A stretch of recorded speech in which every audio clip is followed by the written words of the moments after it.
So hi, Will Noise Podcast. I'm Shane. I'm Glory. Happy Monday, Happy fucking Monday, dog. dude. It's been a good Monday.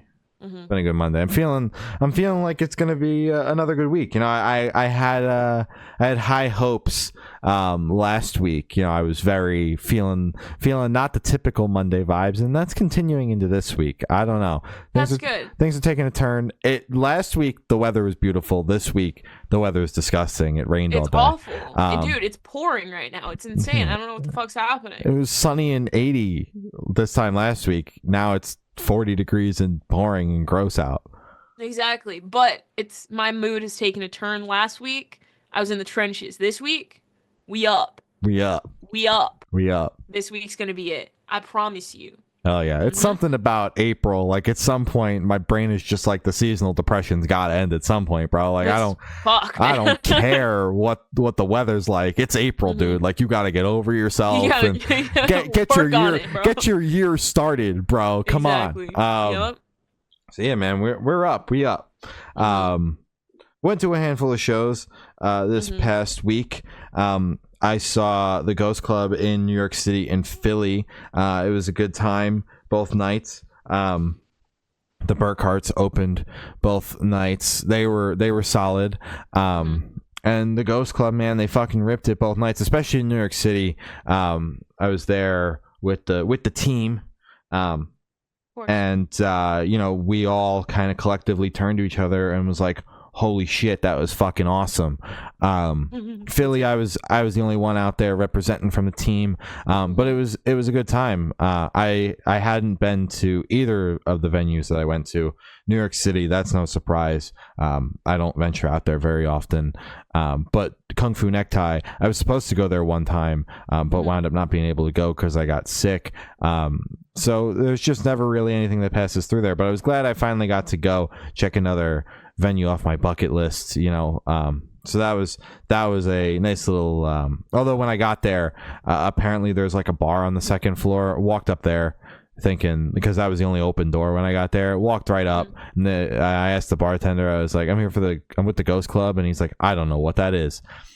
I'm like, I guess I'm in the wrong spot. I'm sorry. I will go find the right spot now. I'll go fuck myself. Yeah, I'm sorry. I will go find the right spot now. So yeah, it was a good couple of shows. And then Saturday I saw Imminence Landmarks and Jaluka. I thought it was Iluka. Sure. Because I kind of assume that the J is silent. Sure. They didn't say their name. They didn't. And Landmark said it, but I can't fucking remember. It's just in the moment, you just like don't hear anything until your brain kind of pieces together. Oh, they're talking about the band. And then, but when he said it, I was like, I'm gonna make a note. Like I was like, I'm making a mental note of that because I'm gonna have to say it in 48 hours. Yeah. In one ear, out the other. In one ear, out the other. But you also went to the same show, not the exact same show, but you went to the same tour a few days before me. Yeah, I saw the lineup, which was Ilka, Landmarks, and Imminence. Unfortunately, about 3/4 of the way through Landmark's set, I got incredibly lightheaded, thought I was going to pass out, said, that's not cool. Sat in the back and got to watch Imminence, the band that I was there for like 3 songs. And then I left. From the back. From the back. I mean, the lineup was incredible. What I got to see, Ilka was crazy. I did not expect that energy. They had a Avatar type vibe. I think it was just because of a lot of just the hair swinging and just like the theatrics of it and just the energy of the frontman, which is really fucking crazy. They all had like different personalities obviously on stage, but it felt like different characters were on stage. It was really fucking cool. Landmarks was also awesome. I mean, we're both pretty big fans of Landmarks. Every time they're on the playlist, we're always like, yeah, this fucks.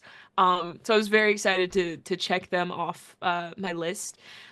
Imminence, I love this band so much, and I'm so fucking upset that I had to leave, because if I didn't, I 100% would have passed the fuck out, and I that would have been embarrassing because then Imminence would have been like, "What the fuck happened? What the fucking weirdo over there?" Why are we stopping the show for this weirdo? Fucking jackass passing out. Hydrate much? Yeah.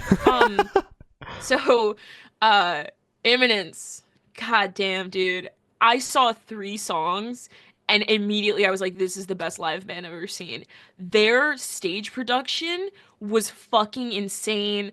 The lights, it just felt like such an experience. You know how like Sleep Token calls their fucking shows like summonings or it's something dumb. And I think who is it? His name is Papa. It's Ghost. Ghost. They do the same thing where it's like it's a and the funeral portrait where it's like devotion, stuff like that. I don't think Eminence does anything like that, but it felt like it was like a ceremony, like a greater thing than just a show. And I was only there for 3 songs. So it was just like it was fucking awesome. Massive fan of that band. The violin was insane. It was everything I wanted it to be. I didn't get to see any of my favorite songs, which upset me so deeply.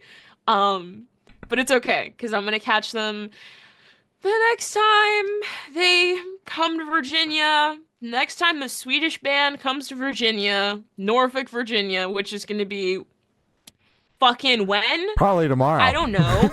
I don't know. I'm gonna lose it. I will travel to see them because I just have to see a full set because that shit was genuinely, it felt fucking spiritual. Great show. Great show. Jesus, dude. Hell yeah. Yeah, I not to flex or anything. I stayed for the whole show. I didn't get dehydrated and feel like I was gonna pass out. That's so great for you, man. I'm really happy for you. I'm really happy. Yeah, man. The first band, I'm not even going to try to pronounce the name again. They were fucking dope. They were on when I walked in. Did not anticipate the crowd trying to get into the venue. Like I was, the Starland's got it set up where if you're like on the list, you can just like there's a separate door. You can just walk in. Like you can cut the GA line and you can just. And then you funnel in with those people. I know people hate your ass, bro. So I walked right. Like typically, I'm like, I'm not gonna be that asshole. But the line was still wrapped around the building because I got there so late. I was like, I am absolutely gonna be that asshole because I'm missing this first band if I don't do this. So I walked right in, and I walked in this band's 2 or 3 songs into their set, and I'm just like, what the actual fuck is going on right now? And that was pretty much my vibe for the rest of their set. I was also blown because I never heard of this band before, and I couldn't believe that there were people there for them, and that's not like in a derogatory way. Like I just literally had never heard of the band before, knew literally zip about them, and they had like most of the very front of the crowd felt like they were there for them the way that they were like cheering for them. Yeah, and I did want to make note, I thought of this when it was happening at my show. After their set, maybe 20% of the crowd left. Yeah, like I couldn't actually believe it. left the venue, and they were all dressed up. And it was just like you could tell once they started kind of like walking around, you could see the different fans of all the bands, and I was like, okay, who's actually here for Imminence? Because then a shit ton of people left after Landmarks, and I was like, obviously it packed the fuck out for Imminence, but it was just very, what the fuck is happening? I don't know. Yeah, but it felt like to me, like at least in Jersey, like the Landmarks and Imminence people were kind of one and the same, but the first band, Jaluka or Jaluka. Ilka, whatever. I'm gonna say the J. Fuck you. Do it wrong, bro. Whatever. It felt like people came solely for them. I know they're a Japanese band. I know that the Japanese bands can have a cult following, and it felt like that. I couldn't believe it. I was because again, never heard of the band, was totally blown away by what the fuck was happening, and then the fact that the entire front of the barricade was like cheering and going crazy for this band I had never heard of before. I was like, all right, what the fuck is going on? That was wild. Landmarks was phenomenal. It was great to see them again. They ripped 10 songs, bunch of singles off the upcoming record, the deluxe tracks on the last record, as well as some older stuff. They sounded phenomenal. It's great to see them again. And then Imminence, man, they were fucking phenomenal, honestly. I didn't know what to expect going in. I thought the album was cool, but I was mainly there for, I wanted to see Imminence, but I'm a fan of Landmarks. I knew more of their stuff going in. I'd only done a couple of pass-throughs of the Black, and just kind of, no offense to the album's great. I just naturally went on to other things around the time it came out. But they've been fucking crushing it. So I was like, they're gonna be there. I want to see Landmarks. I might as well, I'm gonna stay for them, obviously. And they were fucking awesome. Like, you're not wrong. It felt like you weren't at a show. You were like attending something else in like a weird way. And yeah, they just rip. They're such solid musicians. Like when we interviewed Harold, just like getting to hear him talk about their process and everything, I was just like, yeah, these dudes are fucking like amazing at what they do, and it translates live as well. Yeah, they're phenomenal at their craft. There's very few, like, all the bands we interview we're fans of and we think are awesome, but there's certain ones when we interview them where I'm like, I want to keep picking, like, I wish we had more time, because I just want to keep picking their brain about their process. Imminence is one of them. Idola is another one, especially chatting with Sergio, and when we got that small window of opportunity during the second Idola interview where we had Andrew on as well, like getting to pick both their brains at the same time. That was fucking awesome. Lightning in a bottle. Yeah, exactly. Like, there's just certain bands, and I haven't gotten a chance to see Idola yet, but finally getting to see Imminence, I'm like, the feeling I had talking to him translates on stage. They are a cut above the rest sonically with their instruments. Got to see them do the thing I see on Instagram Reels all the time with the big bow on the guitar. Dude, so badass. And it is super cool how they incorporate the strings into the music. So cool. It was so dope, honestly. Yeah, I was blown away. Genuinely enjoyed it. Would catch again. Highly recommend the next time they come through Virginia. The tour's wrapped, but I'm sure they'll be doing more touring. But it was great, and 3 songs, man. I mean, the opening was dope. At least I got 3. The opening was dope. Like, they came out and they made a statement for sure. But health is more important than Imminence. Nah, man, I should have passed the fuck out. Imminence will be back. I should have. Man. We don't need a story. We don't need a story. Guys, I woke up halfway through the Imminence show. The story can cap at. Awesome. The story can cap at. I left because I felt like I was going to pass out, and not. I stayed, passed out, and woke up in an ambulance. Like, we don't need that. And I can't pay for a fucking ambulance because it's $800. We don't need that part of the story. Yeah, it was a good time. Always fun when Gloria and I get to go to the same shows. We get to talk about the similarities and differences. We get to, gossip. Yeah, we get to gossip like girls. I almost passed out and you didn't. Yeah.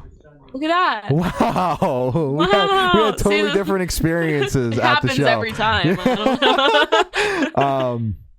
Coming up for me, I got a crazy couple of weeks. Thursday, I'm seeing Dead Rabbits, finally getting to see Craig's other project. Nice. And they're touring with Wednesday 13. And then next Monday, there will be no live stream podcast because I will be in Philly seeing Spirit Box, Loathe, and Dying Wish. Very excited about that. And then I'm finally getting he's in a couple months. I'm finally getting the Used New Jersey residency off my calendar. Thank God. I am very excited to see those 3 albums performed in full, but I am also looking forward to not having a week blocked out for Burt McCracken and the gang. I'll be honest with you. So that's what I got. That's what I got coming up. Lots of shows. Very busy. Have a show on Friday. I'm seeing Denzel Curry. Let's go. Friends. I don't know who else is on the lineup. I'm there for Denzel Curry, respectfully. Excited to see them though.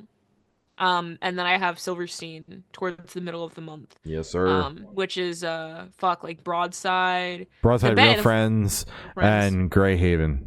What a Oh bill. my god, it keeps getting better. It just gets What a better bill. every time I remember it. Crazy fucking bill. So yeah.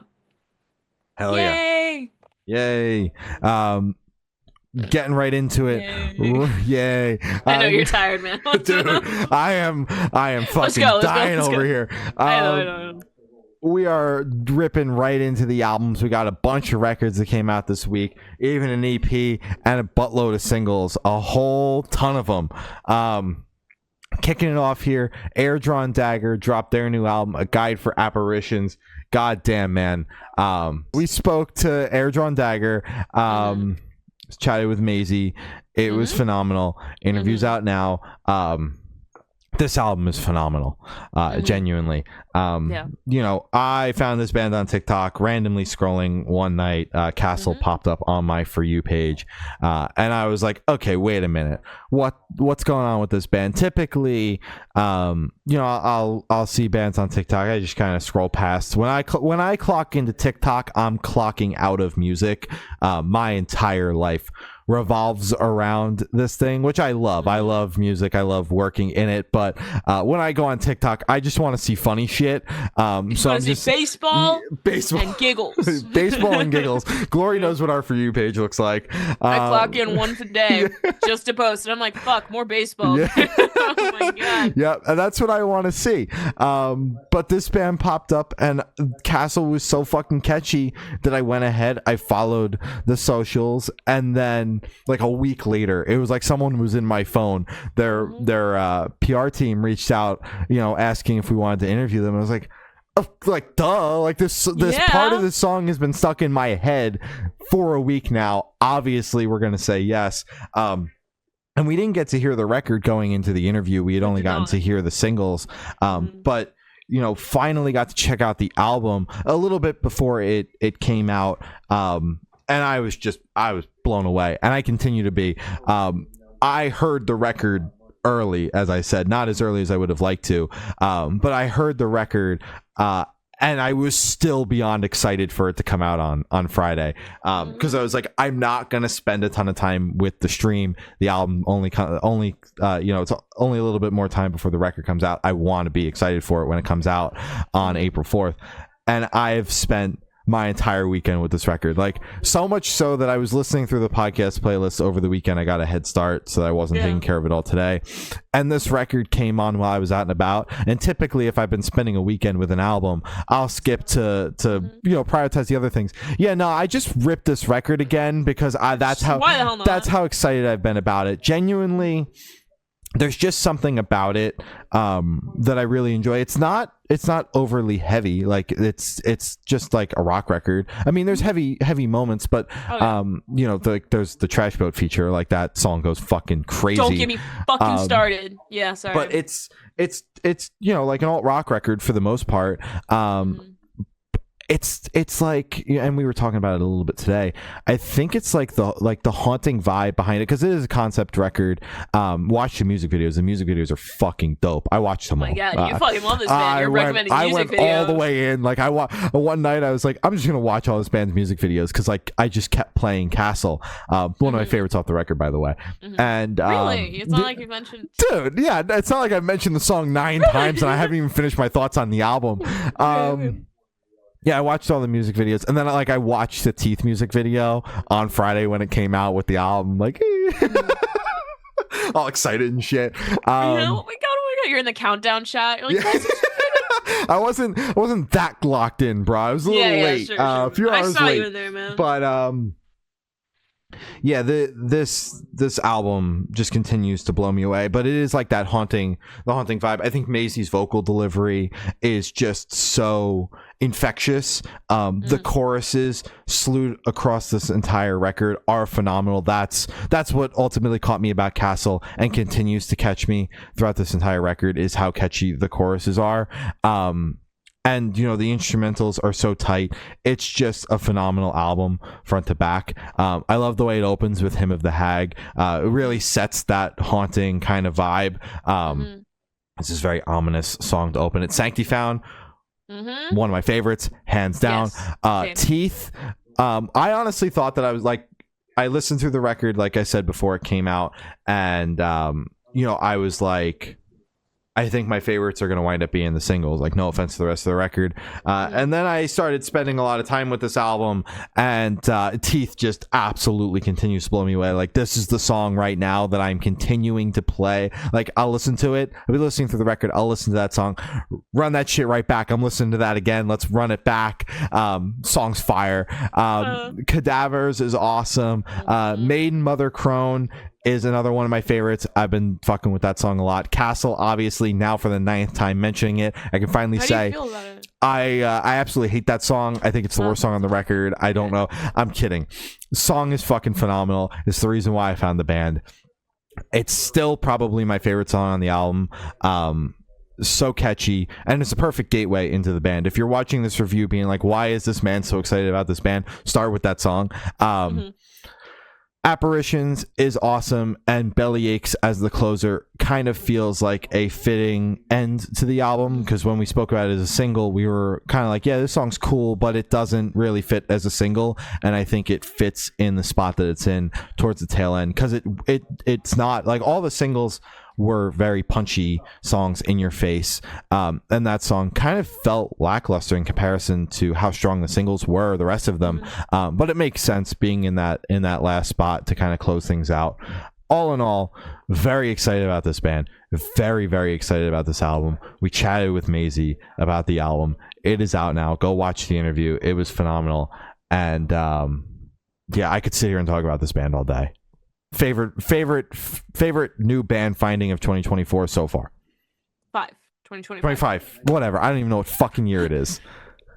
It's really hard to follow that up. Yeah, I'm sorry, dude. You got like Don Broco'd it for me. I went in. I've been spending like, you made a joke today. You're like, yeah, that's normal. Like you're walking the walk. Yeah, I know. I've been spending a lot of fucking time with this band, dude. Record. Yeah. Jesus. Well, I also really enjoyed the record. There you go. Granted, I don't think I've spent nearly as much time as you spent with it. But with my shorter amount of time, I can say that this record is phenomenal. I do also really like how it opens with Hymn of the Hag, just something easy to get you into the record. Sanctifound is also one of my personal favorites, fucking incredible. My favorite single and my favorite song off the record overall is Apparitions, featuring Toby of Trash Boat. That fucking song changed something just in my brain. The first time I heard it, I just had it on loop. Actually during the interview, to be quite honest. I had that on in the background during the interview. I think it is a fucking incredible song. I think it's chaotic. I fucking just love Trash Boat. I think the vocals are incredible, and I think it meshed well with kind of the vibe that they were going for in the record. It added that chaos, it added that super high energy in a otherwise known as just kind of like a eerie, like kind of pop rock record. I think they meshed pop rock together well. I mean, you said it already, but there's some high energy moments, some heavier moments for sure. But I do think at the core it is a pop rock record, and I think that's fucking awesome, especially with a concept record. That's something you really don't see often. Typically, it's like just metal records or the heavier shit that they kind of start to delve into concepts and stories. So seeing something that's more, I guess, easily consumable, that you're still able to kind of go, oh my god, there's like a little storyline with this, there are characters. I think that's very much needed for the scene and for just kind of like budding people in the scene who are trying to get into rock. So I think that's really cool, because me personally, that's how I like getting into new music. If I could follow along on a story, you got my ass. That shit's awesome. Bellyaches as a closer, we were talking about this in our little chat. I don't know if I like it as a closer personally, especially because it comes after my favorite song on the record. So they already have my energy at a 100. In my opinion, I feel like that's how a record should end, unless it's like super fucking like cinematic and big and anthemic. Unless it is something that's also high energy and matches that, I feel like putting it after Apparitions, to me, it kind of killed it a little bit, because it did have like a closer part where it did get a little big, and it had like a little crescendo, and then it faded off at the end. I think they nailed that part, but it's just having it immediately. It just didn't work because I was, I don't, I wasn't the biggest fan Fair of that. enough. I think it's a great song, but I wasn't a fan of it as a closer. Overall, I think the record is fucking incredible. I'm very happy you connected with it that much. Um, that's awesome to see. Yeah. Um, but yeah, I think it's a great record. I'm a huge fan of it. I think it's yeah, I think it's great. Hell yeah, that's great to hear. I mildly enjoyed the album as well. Like in a normal amount, A right? little bit. Yeah, But I that's thought the good. record was cool or whatever. It's like nothing crazy. Yeah. Yeah. Yeah, hell yeah. Knox dropped his new album, Going, Going, Gone. We sat down with Knox to chat about his new record if you would like to go watch it. So, this record. Now this is like my Air Drawn Dagger Dude, record go because for it. this shit hit for me. I can't lie. So, going in, obviously we got the stream for the record prior to the interview, but because of how it was shared, it was you finish one song, you have to exit out, then you have to manually click another one. It was out of order, so you kind of had to search around. Oh, fuck, where's three? You know, I just Yeah. finished two. It was a headache, and me personally, I wasn't able to enjoy the record at the fullest extent because it was so meshed. It was so all over the place, unorganized. But I mean, after listening to it, after taking longer than it should have, after finishing the record, because you know you have to fucking hunt for every song, um, I I enjoyed it. I thought it was a great record, but I was like, damn, I can't wait until this is on streaming services so it can actually You flow. can just rip it. Exactly. I don't have to go, okay, let me pause what I'm doing here to switch the song, and then 4 minutes later I have to switch it again. So it's fine. Finally being able to sit down and listen to this record in full, you know, having things blend into each other, hearing the outro of one to go into the intro of the next one was a completely different experience. This is how, obviously, fucking duh, this is how the record should be listened to. Guys, do not listen to it file by file. It's not gonna work It's not out. conducive. It's not gonna be good. It's not gonna be good. This record is filled with so many catchy hooks, choruses, just overall earworms. The entire record, it feels like it was made to be an earworm. Even these slower or sappier songs, like one of my personal favorites, Oxygen Thief, is still such a catchy song. Something in it, whether it's the beat or the chorus, something's gonna get you, and you're gonna be like, damn, this is gonna be stuck in my head for the rest of the day. I think that the record flows incredibly well. I think at some points the topics of the songs get a little repetitive, Hmm. but it was more of a joke in my head of just like how a lot of the songs are like, damn, this girl's fucking psychotic, but I love her though. So it's like if you're okay with like five of those songs, you know, on a how many 16 song record, that's not bad at all actually. So if you can do that, you're gonna fucking love this record. um, my personal favorites, as I said, was Oxygen Thief. I really liked Head First featuring Bill Murray. Hmm. And then I also liked Not the 1975, but obviously I have maybe 600 streams on Yeah, that you song spent a lot of time with alone, that song. and I still do. Like when it came on while listening to this record, I was like, wait, run that shit Yeah, back, you're like, actually. can we postpone the podcast? I accidentally So spent the rest of the day listening to this song. I haven't listened to the rest of the playlist actually. I also really like the title track Going, Going, Gone. That one, for whatever reason, I feel like because of how I listened to the record prior to it being on streaming services, my brain just did not comprehend that song. Because in the interview, he asked us, what's your favorite off the record? If I had heard, like, actually been able to focus on that song, holy shit, I would have said that one. I feel like such a dumbass because I said the 1975 because it still is my favorite Yeah. because played it 600 times. But fuck, dude, he could have dropped that as a single and I would have been so happy. It is an incredible song. Um, Overall, very All American Tragedy is incredible. Honestly, the first one, two, three, four, five, six. The first six tracks are incredible. It's a great run. And then everything after All American Tragedy is also a great run. Honestly, everything in between is also incredible. Just a big fan of this record. I think it's catchy as shit. I think it's poppy. I think there's a little, you know, edgy rock elements that are good. It kind of tickles that One Direction like thing in my head because that's what they were going for on the first and second record, where it's like we want the pop, but with a little bit of that bad boy edge. It was in the documentary. Trust me, I watched it like 50 times. And I feel like they're using kind of the same format for that, the same formula for it. And I'm eating it up 10 years later. Some So, things never change. exactly. If it ain't broke, don't fix it. Yeah. And this shit is not broken. I think it's incredible. Great record. Hell yeah. Hell yeah. Yeah. The record's phenomenal. We finally got a full body of work from Knox. We've had a couple of EPs and a bunch of singles. But it's super cool to see him take a swing at a debut record and do it so flawlessly. The album wound up coming out phenomenal. I did have a certain expectation going into it, though, knowing what we have gotten across the board pretty much from the discography going up to this point, where it's just basically every time we talk about him, it's the general census of holy hell, this man can write a chorus. Wow, these songs are catchy.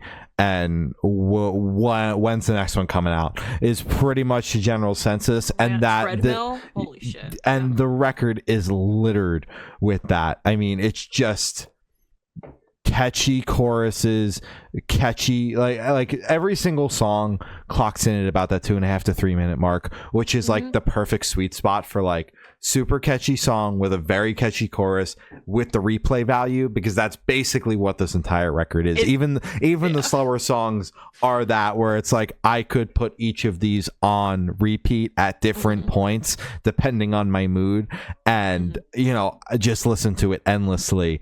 I do agree with you in terms of like the topics and the amount of the time spent on certain topics is definitely something I picked up on, and especially towards the end of the record, I was like, all right, like I get it. I get it. She's a little crazy. We're talking about the same thing here, but yeah, I feel like overall it's a very solid album. I'm a big fan. It's ironic, like you mainly pointed out the last little bit of the record. I'm a big fan of the first handful of tracks. I feel like that's the really punchy part of the record. I feel like it does kind of slow. It does kind of drift off, not like it drifts off course, but does get a little bit like slower, and a little less punchy, especially in the middle of the album. But it opens so strong with Now and Then, which I said is my favorite, and it is one of my favorites off the record. He was like, talked a little shit on that song. I don't know how it's gonna go, and I'm into it. I think it opens the album very well. You Happened is like the literal definition of catchy ass chorus. Going Gone. There's a reason why this song is the title track. It is incredibly strong as well. Pick Your Poison and She's Not Okay is fantastic as well. I really enjoy like the first 5 songs on this record. It opens up incredibly strong. The Bill Murray features a crazy pull. It's like, what the fuck? Who put that together? And it's awesome. I like the DJ as well. Happy Ever After All. And then, of course, Not the 1975. What a way to close it. But yeah, just absolutely knocked it out of the park with this record. It's phenomenal. If you're a fan of like Glory said, the One Direction, or even something a little bit edgier in like the Panic at the Disco All American Rejects kind of space, because that's what he mentioned in the interview. This is exactly the record for you. He's going on a headlining tour. Dates are selling out. But peep the dates. I mean, of course. Yeah, peep the dates. He also just announced some overseas dates headlining this morning as well. So peep the dates. Coming to a city near you. I highly recommend this album. It's phenomenal. And watch our interview with Knox about the record. Do that. Oh yeah. Bleed From Within dropped the new album Zenith. Goddamn. Okay, goddamn is right. Let me just. I have a couple things. Go ahead. A couple things to say, and then you can go take ahead. it. This record is so fucking good. So firstly, we interviewed Bleed From Within. It was an incredible conversation. This record is really fucking good. I think that it has such a wide variety of sounds and emotions that it kind of takes you through, start to finish. I mean, there are fucking like bagpipes on here, dog. what? Like who the hell thought to do that? And when can I shake their hand? That shit just caught me off guard. I remember listening to it for the first time and going, "Okay, am I fucking tripping or did I just hear a bagpipe?" And then he mentioned it in the interview and I was like, "Okay, good. I'm I'm not losing it. That's great." It is so creative. It is so atmospheric as well. There are multiple songs in this record where it generally genuinely whoa genuinely felt like it just created its own world in 3-4 minutes, and it took me on a tiny little adventure. It made me feel things. It was fucking crazy. Specifically, I'm referring to Immortal Desire and Chain to Hate, also Dying Sun. Those three songs, back to back to back, genuinely, holy shit, genuinely had me. There were parts, it just felt like I was floating. I don't know if that makes sense, but it just created such a light moment in chaos. It would have like little breaks and little bubbles where it would just feel like you're floating for a second, and it would be fucking insane, and I love it.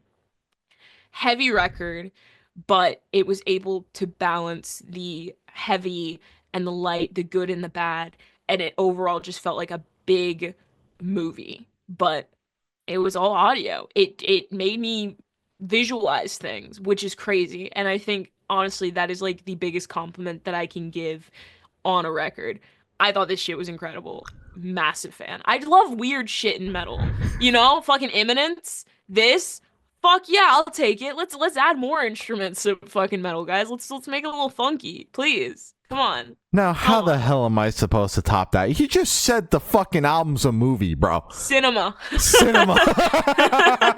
How the hell am I supposed to top that? Come on, man. Well, I thought the album was fucking awesome. You know, one thing I really took away from it is just, and I guess this compares to your movie comment, just how big the album feels the entire time. Like, it opens with one of my favorite songs, which is Violent Nature, which absolutely sets the tone and is a just a crazy nuts track. What a statement to make as an opening track. And it really sets the tone for the album, and just, you know, how chaotic it is, because this record doesn't slow down. It pummels you the entire time. And I love that, because I'm here to get my shit rocked when I'm listening to music. You know, as much as I love a song with a good chorus, I want to get pummeled. I would prefer a good chorus and to get pummeled at the same time, but I'll take one or the other if that's what the albums are giving me. Exactly. And what a way to open with Violent Nature. God Complex is another song that I think is incredibly strong. It was a single, but what a phenomenal track. And I really like Edge of Infinity, because I feel like, you know, I just finished saying you get pummeled the entire record, and this track does pummel you, but it sets the dial down just a tad and closes out the album really nice, and, you know, feels like the appropriate ending to an album that feels so large, because it does kind of feel like this big this big cinematic ending in a way. You're just going to keep going with the movie metaphor you set forth, that really ties this album together nicely. Front to back, just straight up rippers is basically where I'm at with this album. You know, talked in the interview about, you know, where they're at in their career, and, you know, how they felt like this was the album they had to make, you know, step out of the comfort zone despite, you know, being at the biggest point they've been at in their career. And they absolutely nailed it. You know, and Gloria and I both coming away with similar feelings of this feeling like a massive record. Feels like, to me, mission accomplished to what they set out to do on this album. Phenomenal. They're going to be over here supporting one of the legs of the Trivium and Bullet for My Valentine co-headlining tour, with direct support from August Burns Red. Peep the dates. They're going to be over here. That tour kicks off very soon. So yeah, they'll be over here. There will be opportunities to catch Bleed from Within in the States. Damn straight. Hell yeah. Thornhill dropped their new album, Bodies. Goddamn, dude. I can't. The playlist this week was fucking phenomenal. It was fire. Okay, so This record is incredible. I'm pretty sure we've covered all of the singles for Mhm. this rollout, and every single time we listened to a new track, it was always like, God damn it, guys, this is really good. It's catchy, it has heavy moments. There are some parts that are just fucking horny as shit, and it's catchy, and I go, you know what? I'll let you get away with it. This shit's awesome.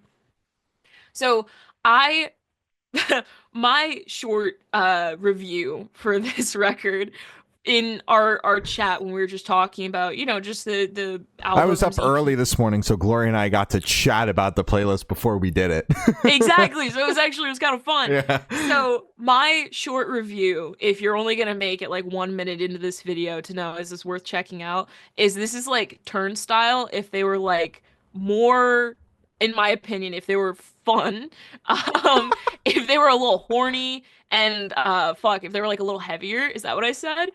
It was something like that. Yeah, that tracks. Fun, horny Turnstile was my thing. Me personally, my issue with Turnstile that I feel like Thornhill kind of scratches that itch that I always want to get from Turnstile is that I feel like I might aggravate some people, especially because I think they're coming back now. They are. Sorry, guys. New song drops Yeah, tomorrow.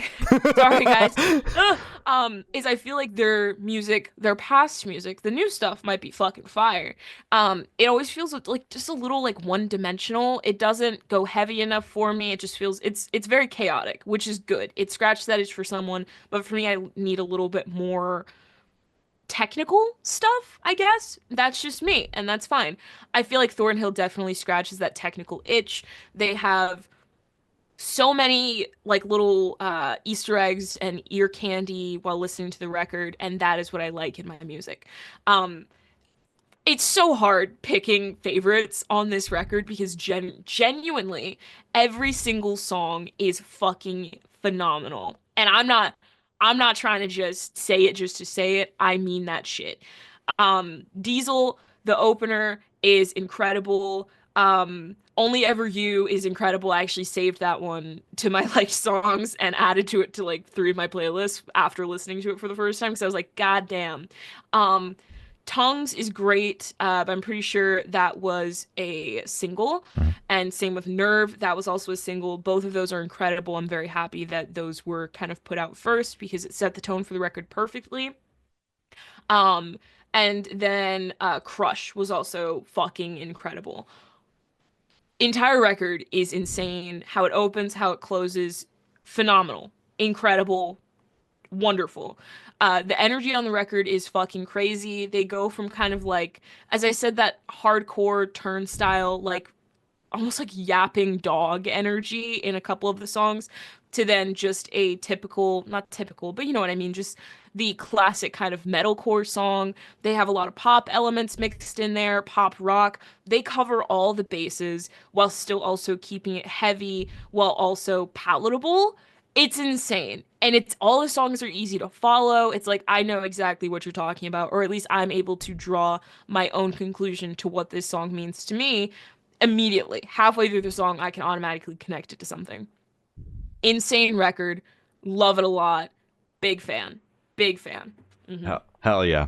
Hell yeah. This for me is the strongest Thornhill record to date. Absolutely. You know, we've been covering them for a minute. We had them on the podcast about the last record, and I enjoyed that album for sure. But the rollout for this album had me way more excited for this record. Just going in, it piques my taste a lot more with a lot of new metal elements kind of littered throughout the the songs.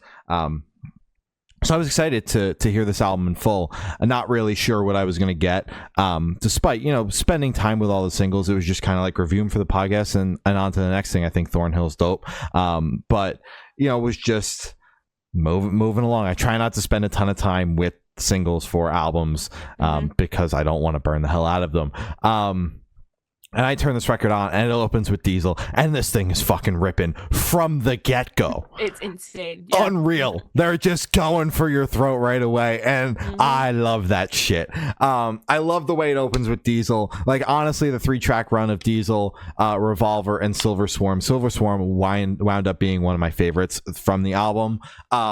Is absolutely phenomenal. What I like is there's, and everyone jokes that Thornhill's, the horny band or whatever. Well, is it a joke, really? And they are. Come on, listen to the Guys. lyrics, man.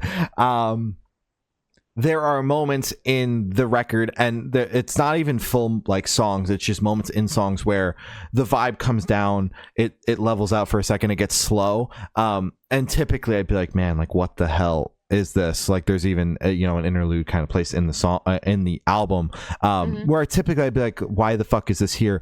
But it fits the vibe of the album so well, not sonically, but what is being sung about and what is being talked about on the album. It fits the vibe of it so well that I honestly didn't even realize what the hell was going on. Like there was a low point, and I was like, yeah, this just makes sense for what is going on in the entirety of the album. Doesn't make sense necessarily sonically. I would just like to get, but that's personal preference. I like to get pummeled for the entirety of what I'm getting.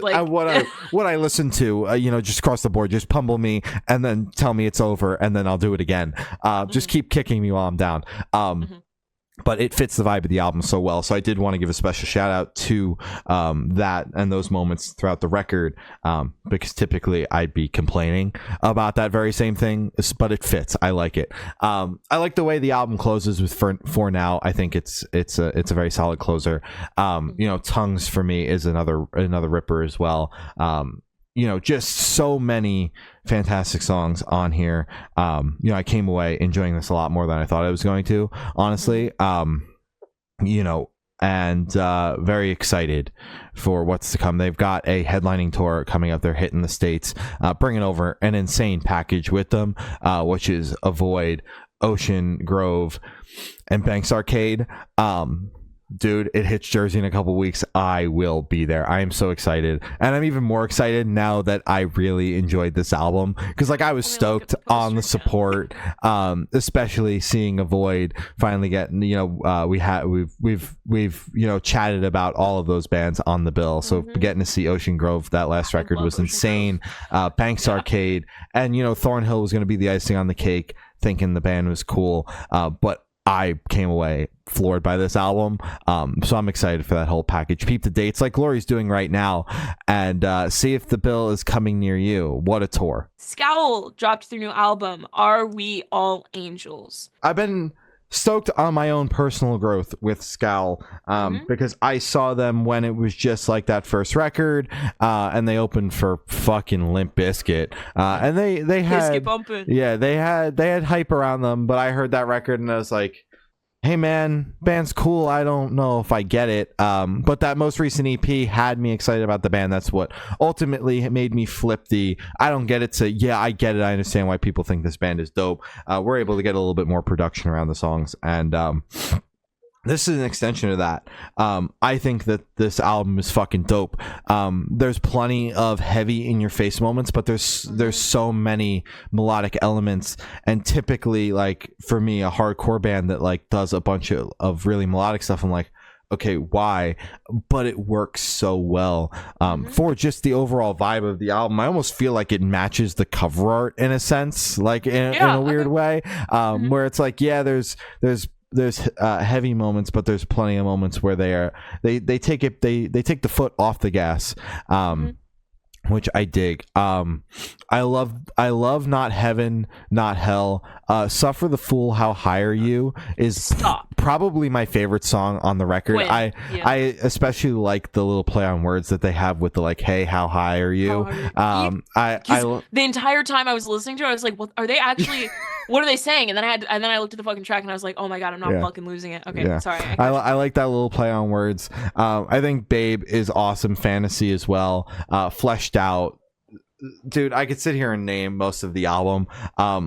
Across the board, it's just very solid and genuinely blew me away, because I still kind of went into this record with a little bit of hesitancy. I thought the singles were cool, but enjoying the last EP, not being totally sold on the last LP. I didn't know what to expect going into a full project. I had enjoyed an EP's worth of songs. I didn't know if that's where I was going to cap out, but I came through here enjoying the entire album. Shit rocks, man. Shit rocks, dog. No, so it's funny because you named all of my favorite tracks, and it's funny as hell because Twin, I'm not going to be angry this time. I'm not going to say you're taking my flow. I'm going to say twin. That's awesome. Look at that. So I think this record's fucking awesome. I think the energy throughout the entire thing is insane. It's chaotic good. In my humble opinion, I think this shit fucks. I love how it opens with Special, then it goes into Babe. Babe is also one of my personal favorites. That shit is insane. Not Hell, Not Heaven is also one of my favorites. I'm just fucking repeating, but I said it. I said it. We have the same favorites, and that's just it. Suffer the Fool, How High Are You is also, that is my number one. Yeah. As I said, I was listening to it. I had, with my headphones, mind you, I had my phone face down somewhere else. And I'm like, are they saying, hi, how are you? Yeah. Or are they saying, hi, how high are you? Whatever the fuck. And I couldn't, and then I picked it up and I went, damn, that's good. That's really fucking smart. That song is incredible. I love that shit so much. I love the closer, Are We All Angels, the title track. For whatever reason, my brain just does not want to say the title. I don't know why it's difficult for me. That's a me thing. It's fine. We'll move past it. We'll get it. Overall, I think the record is incredible. Wonderful record. Thumbs up.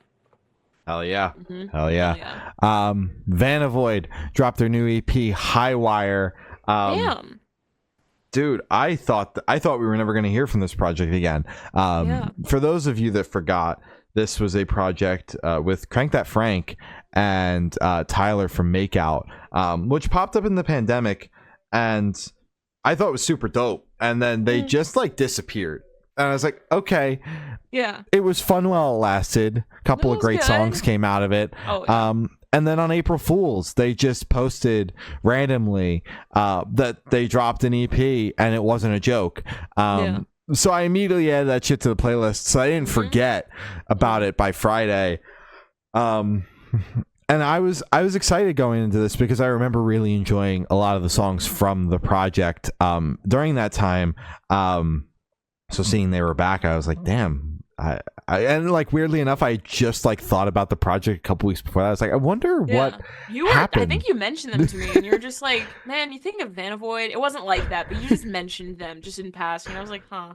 Yeah. Or I was just thinking of them too for whatever reason. You were thinking of, I don't know if I ever put my thoughts out there about the band and where they went. I think we were all just collectively thinking like, I wonder what they're doing. And meanwhile, they were moving silently in the background with an EP. I think High Wire, the title track, is the strongest song on the EP. You know, it's very catchy, and you know what I look for with a metalcore song: big, catchy chorus. I also like Slow Motion. I think that song's awesome. The first two songs in particular for me are my favorites. Not as big of a fan of the second two. I feel like they're almost too on the nose with what the song is talking about that it kind of comes off as a little like cliche. And like I absolutely respect what the songs and the entire EP is talking about, but those songs in particular, to me, it's just like it's just spelling it out. It's been done so many times, and there's nothing wrong with doing it again. These messages are very important. You know, and basically the entire, like, a bulk of what, you know, of what this genre of music is talking about is like holding on, things will get better. You know, it's okay to be out there on your own. All things that are very common themes in the music. But these songs were just so on the nose, especially the last two, that I was kind of like, man, I almost, and I like when music's on the nose. I've said it on here before. I don't want to try to figure out what the song's about. Don't make me do that. Tell me what the song is about. But it was it was too spelled out for me. That I was kind of like, yeah, like I've heard this before. And that's basically it. I don't think the songs are bad. I just prefer the first two songs. Like, I'm glad I came away from the project. It was basically with two songs that I would gladly go back to, and two songs that if they came on, I sat down and listened to the EP in full. I'm not going to be mad. I think they're solid songs, especially instrumentally, and that's ultimately what I look for in my metalcore. Is there a breakdown? These songs have it, so that's good. That's basically what I'm looking for. But yeah, big fan of especially High Wire. Shout out High Wire, and then Slow Motion. Hell yeah. So I actually had a similar listening experience to you, only I wasn't the biggest fan of the first track. I was making sure I was gonna talk about the right thing. It was Slow Motion that I was not the biggest fan of, only because it reminded me of Linkin Park.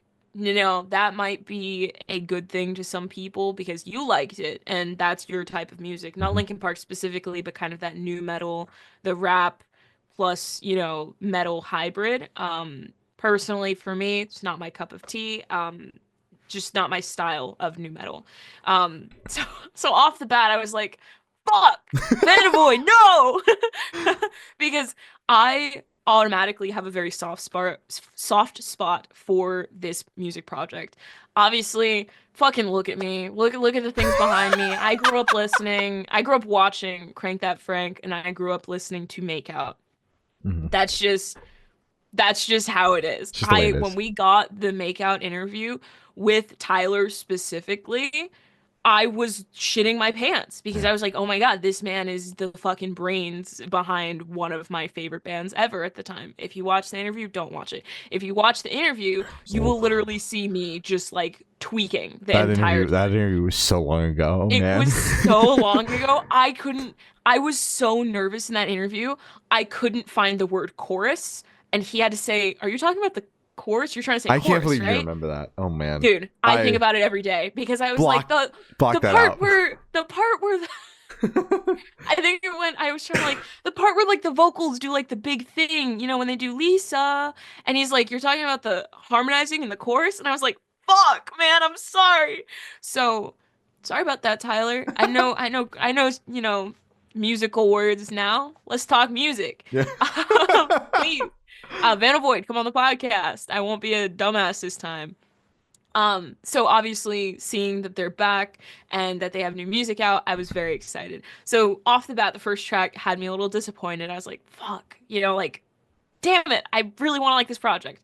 The last three tracks, though, I think were fucking incredible. I'm a big fan of High Wire. I agree with you on kind of they're a bit on the nose, but me personally, I have to be like locked the fuck in to pick that type of stuff up because if I just have it on, I have the lyrics up. I don't think the lyrics were put for this EP specifically. I'm not sure, or else maybe my brain just kind of blocked it out because I was locked the fuck in. I got a lot of work done today. Productive as fuck. Let's Hell talk yeah. about it. Yeah, buddy. So I just kind of went along and I was like, this is a good fucking EP. I'm not mad at this at all. I think all the songs are catchy. Um, Heavy, it gives you what you need, and fuck, I'm not mad at it. But it's just slow motion that it had me scared. I'm not gonna lie. I was scared, guys. I didn't like it. But I liked the other three tracks. Fair So enough. yeah. And Fair my enough. my yuck is like majority of everyone else's yum. So that's just me. That's just me. Exactly. That one's Glory's personal preference, but we both came away with this having likes and dislikes. But overall, I'm very excited to see the projects back. I hope that this isn't just like this and then Bye like guys. bye for another 4 years or 5 years. God, I don't even know how long it's been. But exciting to see it back nonetheless. Happy to see that the project is somewhat alive. Exactly. There's movement, and that's all I care about. Yeah. Hell yeah. UnityTX dropped their new single, Heinous. I'm gonna make this quick. UnityTX is one of the best fucking bands doing it right now. I think their style is insane. I think they have so much swagger. I think their music's fucking gnarly. It makes me want to hit people, and I'm not a violent person. I think this shit is fucking awesome. Big fan of UnityTX. I want to groove to it. I want to dance to it, and I also want to just start fucking swinging. I will not be anywhere near a UnityTX pit, Fair enough. but in spirit, I will be. Yeah. Yeah, this band's fucking dope. This is probably one of my favorite songs from them. Yeah. It absolutely blew me away. And it's very fitting. They're about to go on tour with Throne over in the UK and EU. And this song is very fitting, like to put out right before that tour. It's basically like Throne is basically they just kick you in the face for 30 minutes. The discography is 45 minutes. In case you were wondering, I heard it all live. In case you missed it. Yeah. but like this song just basically kicks you in the face, and you know UnityTX does that plenty, but this just resonated with me, man. I'm super into this song. You know, I know they're in the studio right now working on the next thing, which is very exciting. Excited for new UnityTX whenever it comes. UnityTX, I love you. Hell yeah. Michael Clifford dropped his new single Cool. In case you don't know who Michael Clifford is, he is one of the members of 5 Seconds of Summer. No way. I had to Google that. I had no idea. Never heard at him and I was like, what? Never heard of this band 5 Seconds of Summer before. Apparently they're kind of killing it. They've played a couple of big stages, you know, had a couple of moments. Oh, they're like up and coming? Yeah. Oh, that's cute. They've been at it for a long time, but they're finally, you know, starting to get their flowers. Good you for know, them. Okay, they played Madison Square Garden to like 15 people. It was a little embarrassing, that's but cute. like, you know, good for them.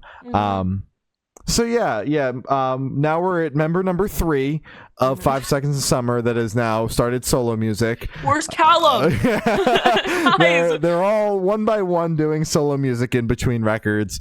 You know, we enjoy 5 Seconds of Summer here on the podcast. Always fun to dive into their solo projects as well. Michael Clifford is signed with Hopeless, which was super cool to see. I feel like of all of the members doing solo music and signing with various labels, Michael signing with Hopeless is the most fitting of them all because like, he looks like a little punk rocker. Exactly. Because he looks like a little rock star boy. He fits the mold. He fits it perfectly. The song, honestly, was not as pop punk and like angsty as I was hoping. I was really expecting one thing from a Michael Clifford solo project, and granted, we're only at the first single. The dude signed a record deal. There's obviously more to come. We're not signing a record deal, making this whole big thing about signing to Hopeless for one song. I would be floored if that's what happens.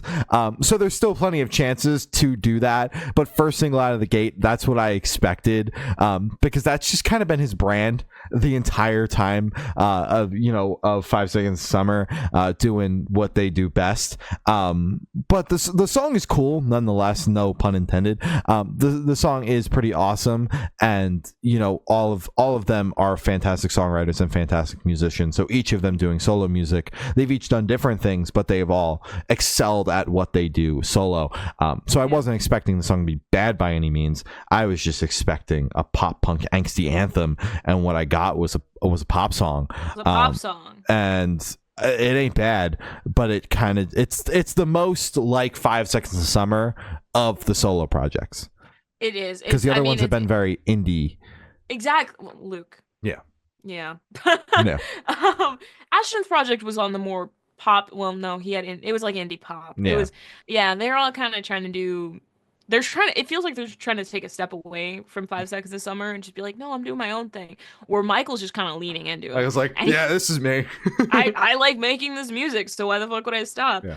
I was hoping for something like more not upbeat, because it's very upbeat because it's a fucking pop song. I was hoping for something edgier. Because as he said, that's kind of his brand. It's respect, like how he looks like he would make like pop punk, because they did, and he just kind of like, and it ripped, and it fucked, you know. And he just kind of they all changed the way they look, and he just kind of stayed the train. Stayed in the pop punk era. And it's like, but now you're making pop music. Yeah. It's okay. You know, you can make your music now. I think it's a good song. I think it's good, but it's not what I wanted.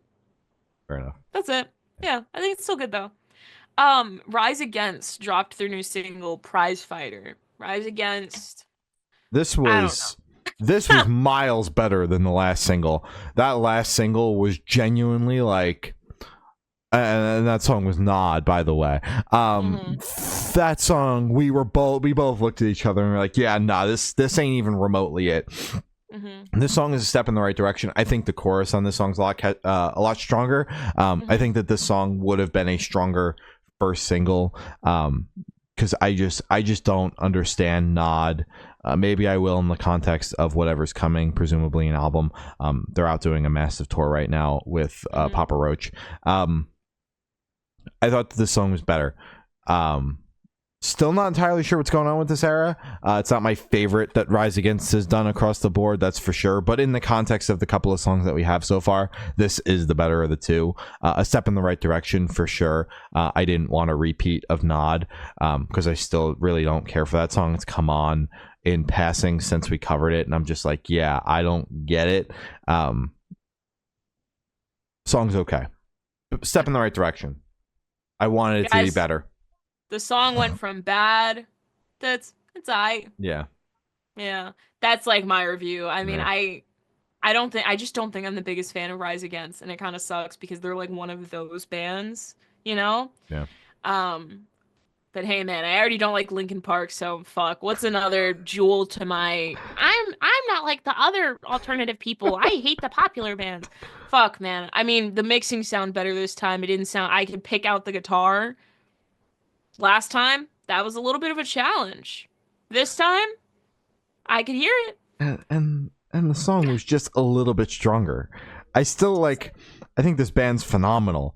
I just don't know what's happening with this. Mm-hmm. But we're a step in the right direction. The song is better. It's a step in the right direction. I'm trying to stay optimistic.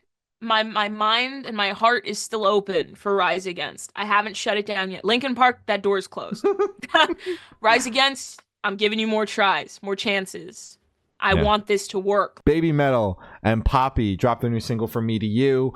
Baby Metal announced their upcoming record dropping in June with a slew of amazing features, but I saw this one in particular on paper and I was like, this is gonna fuck. I was correct. This fucks. The vibe of Baby Metal and Poppy, especially Poppy in her current era, although I feel like Poppy in any era would fit the Baby Metal vibe, but 100%. Poppy in the current era, which is just her absolutely screaming her head off, fits the vibe very well. Song's awesome. Yeah, no, I fucking love this track as well. Again, seeing it on the playlist and seeing the two names, I went, that makes sense. Yeah. I don't know why this hasn't happened before. It's the same thing with Electric Callboy and Baby Metal, where it's like, this makes sense. So now I would like a trio tour of all of them because it's kind of like, why the fuck hasn't this happened? Take my money. It makes sense, right? I feel like they all share the same fans, and if they don't, they're going to come away with loving two new bands. It's incredible. I love it. Yeah, this song's fucking crazy. I love it. Poppy's a great feature. Baby Metal's a great band. They already kind of make the same music, just in two different fonts. Baby Metal's kind of already on the heavier side, and Poppy is on the screaming side. Yeah. Chaotic. I think it's great. I love it. Oh yeah.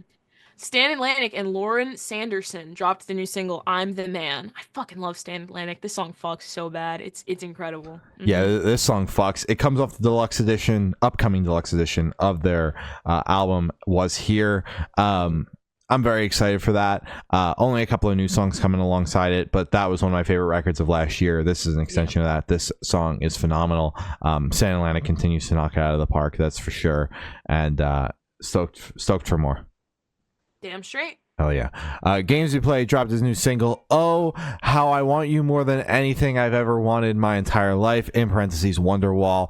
That quite possibly could be the longest title we've had on the podcast. Stoked to announce I nailed that. I was sweating. First try. I was sweating as it was coming up, seeing that. But, you know, that's what we do here. We talk. That's kind of a thing, yeah. Yeah. Song's cool. I dig it. I've been digging the past couple of Games We Play singles. This track's no exception. I'm excited for more. Hell yeah. I'm also a big fan of Games We Play. The song title made me go, okay. Yeah. I get it. Yeah. I get it, okay. Great song. I don't know. Games We Play really doesn't disappoint. I think he kind of just knows what to do.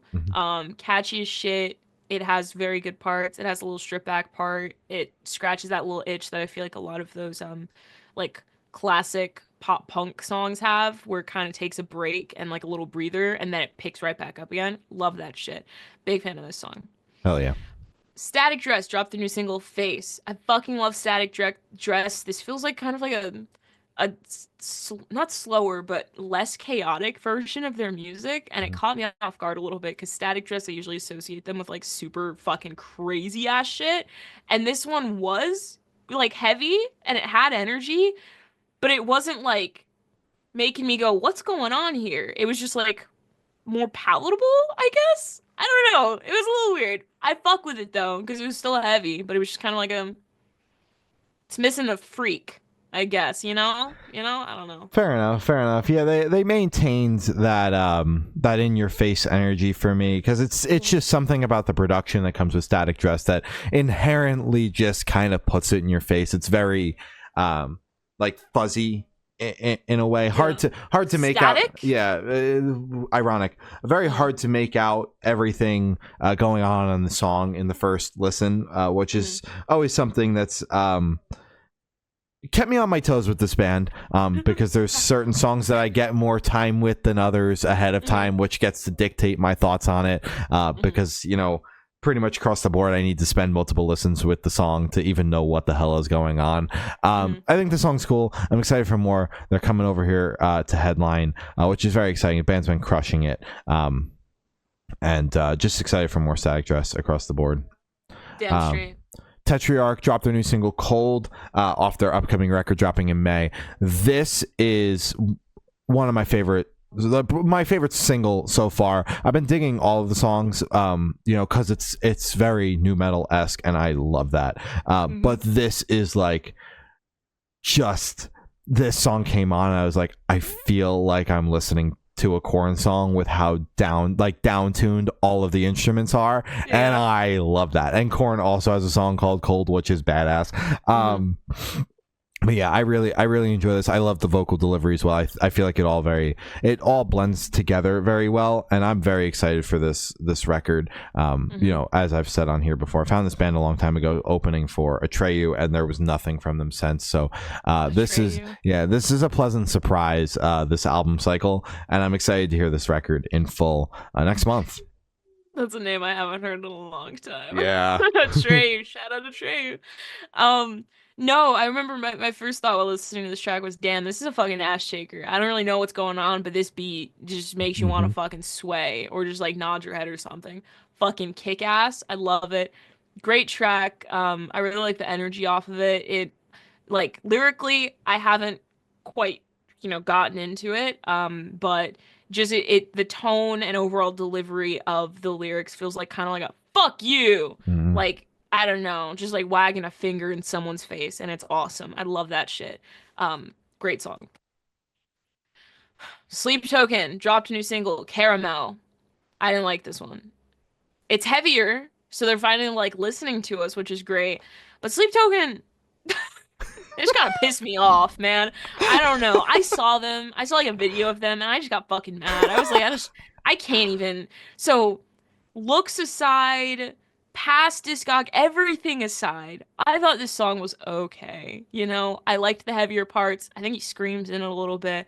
It felt like a complete 180 of the Emergence. Summoning, whatever the fuck. Whatever their last album was. Oh yeah, that was a Summoning. Yeah. Okay, good. I was about to say, fuck. Did I thought you were talking about the last single, because it's even a 180 from that. Yeah, no, because that song fucking sucked too. I don't even know the summon. We're getting it confused. None of us are Sleep Token fans here, by the way. In case you couldn't tell, the Summoning, they call that like the fucking the shows. The album was Take Me Back to Eden. With a song on there, the highest stream song, by the way, so it's okay that we confused it, is the Summoning. There you go. Take Me Back to Eden. Yeah. This is leagues better than anything I've heard from Take Me Back to Eden. Yeah. But I don't know. I just hate it. Sorry, I'm going to be a hater for a second. Just his vocals piss me off. Just the beats piss me off. It feels like it's like they're trying too hard. Does that make sense? And I know that's such like a fucking, well, you don't fucking make music, so how can you say that? Goddamn, you're right. I don't make music. So it is kind of shitty of me to say, like, I feel like you're trying too hard. When this could be 100% authentic, this is shit they've wanted to make, shit they've had on the shelf for ages. That's cool. But for me, it just, I mean, obviously, they have their demographic. They're selling out fucking arenas. They are selling out fucking merch drops. Everything that they do is always gone quickly. And people are giving them money with a smile on their face, and that's awesome. So they're obviously doing great. They do not need my approval. but it just feels so corny coming from them. I just don't get it. I'm tired. So this is my authentic review. Sleep Token. I don't get it. I don't. Uh, I'm still not sure I quite get it either. The first single off the upcoming record, Dude. intrigued me. I enjoyed that song a lot. I'm glad that this song doesn't have any sort of weird key changes or syncopation or anything like that, because it keeps them off my For You page, keeps my TikTok to baseball and funny shit, which is ultimately what I'm looking for. We established this at the beginning of the podcast with the Air Drawn Dagger review. Yeah, man. I found the heavy stuff, that's for sure. This song's a little bit more like what I want Sleep Token to sound like, which is like, play the guitar down-tuned a little bit and maybe scream a little bit. But I overall didn't come away enjoying this song as much as the first song. Like, I didn't hate it. I didn't feel any sort of visceral reaction, which is genuinely how I felt hearing certain songs off Take Me Back to Eden. I still don't quite understand everything The appeal that happened there. So I didn't get filled with any sort of visceral hate or anything like that. Like, there have been times where songs off that record have come on and I was like, I filled with rage at the fact that I don't understand why people are enjoying this as much as they are. I think the song's okay. I really enjoyed the first single. It's the entire reason why we just decided to cover the rollout and why I'm making Glory suffer through this. I'm intrigued to see what the album sounds like, honestly. I I appreciate and admire what they're doing for the scene and the fact that they are selling out arenas. I think that's dope. I didn't think the song was terrible. I don't like it as much as the first single. I'm back to a little bit of like, what the fuck? But overall, I'm enjoying the rollout more than I thought because I liked the first song so much, which I didn't expect to enjoy. You and I both listened to it as like a haha new Sleep Token. This is probably gonna suck. And I came away with and you came away with, wait a minute. Best thing since sliced bread. Wait a minute. The Sleep Token fans might be right. Yeah, this song's just okay. I'm back to, yeah, man, like Sleep Token, whatever. Didn't hate it as much as I thought I was going to, though. Has been the vibe for the entire rollout so far. Curious to hear what the record sounds like. Heart Attack Man dropped a new single, Joyride the Pale Horse, the title track off their upcoming record dropping later this month. That's exciting. I love Heart Attack Man. This song is so fucking good. Do I think it is single potential? In my opinion, no. I think they did something special with Spit. I think they did something special with Laughing Without Smiling. Two great debut songs. I wish they didn't drop them at the same time because I feel like Spit got overlooked. In my opinion, I feel like they could have been dropped because they're both very, very high energy songs. And then, so it's fine. I think it's fine. I really like the song. And I'm a big fan. I'm very excited for this record. This is one of my most anticipated records for the year because I'm just in love with this band. They're so fucking good. They're so good. Okay. Hell yeah. Yeah, this track fucking rips. It's a little bit more reminiscent of like the last record for me in terms of vibe. But I think that it's solid. It didn't quite blow me away the same way that the previous singles have. But I think it's solid. I can see why it was a single pick. And I'm excited to hear the whole record. Damn straight. Hot Milk dropped a new single, Swallow This. I also love Hot Milk. This song is incredible. It kind of reminds me, did it remind you? Let's ask the chat. Did it remind everyone of Obey in the first couple seconds? It felt like kind of like a take on that like charging up almost beat. Love that shit. Made me immediately into the song. I was like, this is making me think of one of my favorite Bring Me the Horizon songs. I'm in. Great song. Fucks. Fox, man. Yeah, Hot Milk is fucking dope. I love how how in your face they are. The song's fucking awesome. I'm excited for this album. For our last topic, Sleep Theory dropped their new single 3. It's fucking awesome. Just dropped out of nowhere, which is so dope. New album dropping here in a little bit, which I'm very excited for. All the singles thus far have been crazy. This band has been crushing it. And I'm just excited all around. Vibes are high. Vibes are high. This song fucked. I'm a big fan of Sleep Theory. I think this song is great. Hell yeah. And those are all the topics we have today. You can follow us on Twitter. It's good_noise_cast. Instagram's Good Noise Podcast. Facebook is Good Noise Pod. TikTok is Good Noise Podcast. YouTube is Good Noise Podcast. All your streaming services are all Good Noise Podcast. And Patreon is patreon.com/Good Noise Podcast. Glory's got your Patreon supporters, your Twitch subs, your important plugs, your merch store plug, and your Amazon storefront plug. And then we are going to sign off and go to bed. Check out our merch store. It is goodnoisepodcast.creator-spring.com. It has apparel. We don't have socks. Check out our Amazon store. Check out our. I've been up since 5 o'clock. I woke up before my alarm today. Check out our Amazon storefront. We don't have socks on there either, but we have equipment. We have mics that I always have us out of frame. We have mics. We have cameras, we have monitors, we have fucking computer equipment too, like fucking motherboards and shit. I'm sure we have that shit on there too if you want to get that. If you want to build my exact computer, you can do it. You can do it. You can do it. Thank you to our Patreon supporters, Matt from Pulses, Punk Apologist, David Arrington, Tyson from Heal the Hurt, and Eric. And thank you to our Twitch sub, Matt, again from Pulses. Thank you, everyone. Thank you, everyone. Much appreciated. Thank you. Important plugs. Black Lives Matter, Stop Asian Hate, Free Palestine. Man, shit's getting fucking crazy out there. Stay safe. Stay afloat if you can. Help people if you're able to.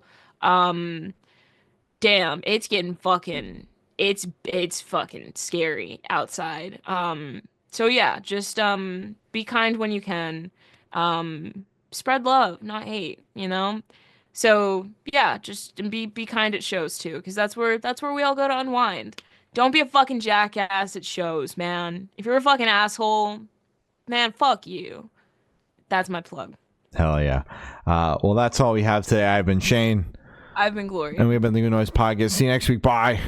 Bye.